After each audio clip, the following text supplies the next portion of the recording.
Memulai, kita akan membahas sedikit terkait dengan summary-nya, dimulai dari problem statement di mana kami mengangkat masalah yang mana masalah tersebut adalah terjadinya penipisan lapisan ozon atau lubang ozon akibat meningkatnya penggunaan zat perusak ozon yang menimbulkan ancaman global terhadap kesehatan manusia, pertanian, dan keseimbangan lingkungan. Dan kami juga membahas sedikit terkait dengan konsep lapisan ozon, yang mana lapisan ozon adalah lapisan di stratosfer yang terbentuk secara alami melalui proses fotolisis oksigen dan pembentukan ozon, berfungsi menyerap radiasi UV berbahaya dari matahari.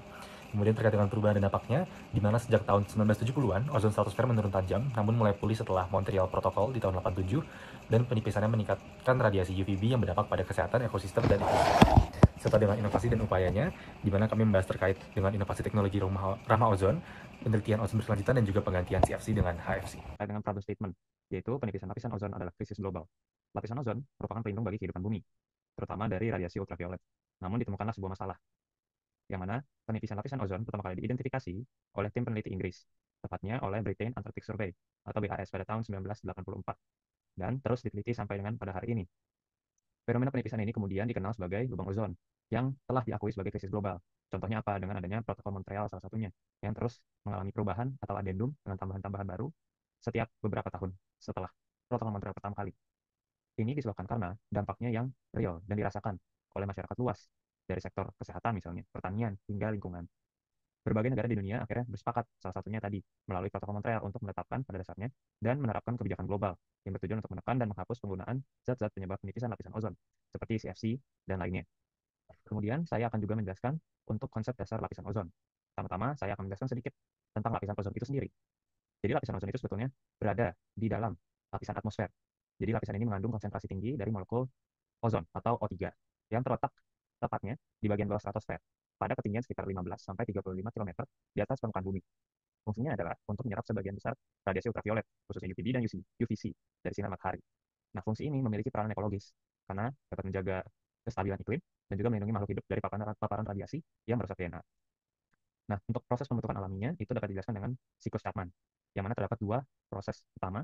Yang pertama adalah fotolisis oksigen dengan pemecahan molekul oksigen oleh radiasi UV menjadi dua atom oksigen. Yang kedua adalah pembentukan ozon melalui penumbukan O dengan O2 membentuk molekul ozon. Nah, ternyata pembentukan ozon itu juga bisa terjadi di lapisan troposfer yang dihasilkan dari reaksi nitrogen oksida dan senyawa organik volatil dengan sinar matahari. Bedanya, ozon ini dikategorikan sebagai polutan berbahaya karena merusak kesehatan sekaligus lingkungan. Di sini akan dibahas dari 3 seksi. Yang pertama adalah sumber dan juga mekanisme emisi zat perusak ozon, kemudian proses kimia, fisika di stratosfer penyebab pengurangan ozon, serta dengan faktor penguat dan juga kondisi terkaitnya. Dimulai dari yang pertama, dari sumber dan mekanisme emisi zat perusak ozon. Di sini dibagi menjadi dua, yaitu ada zat perusak utama dan juga rasio emisi dan transportasi ke stratosfer. Dari zat perusak utama, ada yang namanya ODS atau ozone depleting substances, terdiri dari CFC, halogens, hydrochlorofluorocarbon atau HCFCs, dan juga methyl bromide. Dan juga untuk rasio emisi dan transportasi ke stratosfer, di mana dijelaskan di sini setelah dilepaskan di permukaan bumi, ODS ini dapat terangkat ke lapisan stratosfer melalui proses transisi atmosfer. Dan juga penelitian menekankan bahwa seiring dengan pengaturan melalui Montreal Protocol, konsentrasi halogen terstruktur, klorin dan juga bromin di stratosfer mulai menurun secara global. Kemudian dari proses kimia dan juga fisikanya dapat kita lihat di sini ada 4 tahapan. Yang utama dimulai dari pembentukan dan juga penghancuran alami ozon atau skema Chapman. Kemudian ada mekanisme katalitik oleh zat perusak ozon atau ODS dan juga kondisi khusus di daerah kutub. Dimulai dari yang pertama, dari pembentukan dan juga penghancuran alami ozon atau skema Chapman. Ini berarti ozon juga bisa hancur secara alami melalui reaksi balik. Misalnya ketika O3 bertemu dengan atom O dan menghasilkan 2O2. Selain itu, radikal bebas seperti OH, NO, Cl, dan juga Br juga dapat mempercepat penghancuran ozon secara alami. Kemudian juga dari segi mekanisme katalitik oleh zat perusak ozon, di sini ada rumus kimianya dan juga kita lihat dari kondisi khusus di daerah kutub, terutama di Antartika, suhu yang sangat rendah di bawah min 78 derajat Celcius menyebabkan terbentuknya awan stratosfer kutub atau Polar Stratospheric Clouds atau PSC. Dan awan ini menjadi tempat reaksi yang mengubah senyawa klorin tidak aktif menjadi bentuk aktif yang dapat menghasilkan ozon. Kemudian jika kita lihat dari faktor penguat dan juga kondisi terkaitnya, ada 3. Yang pertama adalah suhu rendah di stratosfer kutub yang memicu PSC, kemudian dinamika atmosfer seperti polar vortex yang mengisolasi udara kutub memfokuskan reaksi destruktif, dan juga yang terakhir adalah kelompok senyawa halogen yang disebut very short-lived substances atau VSLS yang berumur kurang dari 6 bulan yang juga dapat naik ke stratosfer dan berkontribusi pada klorin atau bromin aktif. Kalau dilihat di grafik sebelah kiri, ya itu ada pola perubahan jumlah ozon yang ada dari tahun 1980 atau 1960 pertama kalinya itu ada penurunan yang cukup drastis sampai di 1987. Di sini ada Montreal Protocol yang mungkin bisa kita dengar dan ada recovery di situ. Walaupun dalam prediksinya sejak tahun 2000 ada keterlambatan sekitar 30 tahun karena adanya sisa zat perusak ozon yang ada di atmosfer. Tapi berdasarkan perkembangan historis, ada beberapa tahun yang cukup penting dalam sejarah pemulihan ozon ini dan kerusakan dan pemulihan ozon. 1970 sampai 1985 ada penurunan yang cukup drastis, 4% per dekade berdasarkan data satelitnya NASA. 1984 lubang ozon Antartika pertama kali ditemukan yang menurun sampai lebih dari 50%. 1987 ada Montreal Protocol, titik awal mulai, titik balik pemulihan ozon itu sendiri di atmosfer. Dari tahun 2000 sampai 2024 atau sampai hari ini ozon sudah meningkat 1-3% per dekade. Lubang ozon di Antartika juga udah jadi lebih kecil dan pemulihannya terus berlanjut. Dan berdasarkan prediksi WMO dan NASA pada tahun 2025, pemulihan penuh akan terjadi sekitar tahun 2040 sampai 2045 di lintang tengah dan sekitar 2066 di Antartika. Kalau kita lihat slide berikutnya ada terkait dengan tren perubahan bulanan. Kalau dilihat dari perubahan bulanannya, ada perbedaan di belahan bumi yang selatan. Ozon tuh turun drastis pada bulan September sampai Oktober. Saat ozon hole memuncak, lalu akan pulih kembali pada akhir tahun. Sementara di bagian bumi utara atau di kutub utara, ozon itu terlihat lebih stabil dengan puncaknya pada bulan Maret sampai April dan penurunan bertahap menuju musim panas. Hal ini menunjukkan bahwa pemulihan ozon memang tidak merata di setiap belahan dunia. Bedanya di selatan cukup drastis dan di utara tuh dia cukup stabil ya keadaan ozonnya. Kita tahu lapisan ozon ini mengalami penurunan signifikan sejak 1970-an, terutama pada wilayah kutub. Dapat dilihat pada slide sebelah kiri bahwa terutama di bagian Antartika itu mengalami penurunan konsentrasi yang sangat besar. Menurut data NASA, konsentrasi ozon pada stratosfer itu menurun hingga sekitar 4% tiap dekade di lintang tengah. Dan juga kita lihat grafik tren lapisan ozon dari 1960 sampai 2025 dapat jelas secara global mengalami penurunan dari 1960 sampai tahun 2000-an dan apalagi terutama di bagian Antartikanya itu sendiri. Namun dapat kita lihat terdapat peningkatan setelah tahun 1990-an itu akibat penerapan Montreal Protocol pada tahun 1987 sehingga tren penipisan itu berhenti dan mulai pulih secara perlahan.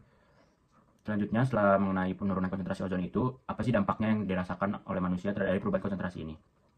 Dampak yang pertama itu pastinya kesehatan. Kita tahu apabila lapisan ozon itu mengalami penurunan konsentrasi akan membuat sinar UV matahari itu akan lebih mudah masuk ke bumi. Dan juga hal itu menyebabkan banyak penyakit yang diakibatkan oleh sinar UV, yaitu seperti kanker kulit, katarak, dan gangguan penglihatan, dan serta penurunan sistem imun. Bahkan WHO memperkirakan setiap penurunan 1% ozon terjadi peningkatan 2% kasus kanker kulit. Dan kanker kulit ini merupakan kanker yang sangat lumayan banyak di Indonesia. 90% kasus kanker kulit di Indonesia juga disebabkan oleh paparan sinar UV yang berlebihan. Dan angka kasus kanker melanoma di Indonesia itu per tahun 2022 ada di angka 408.661 kasus. Dan dari 408.000 itu, 242.000-nya mengalami kematian. Selain terhadap kesehatan, ada juga terhadap lingkungan, di mana penurunan ozon ini akan mengakibatkan mengganggu ekosistem laut, karena UV yang tinggi itu menghambat fotosintesis fitoplankton, yang menjadi dasar dari rantai makanan.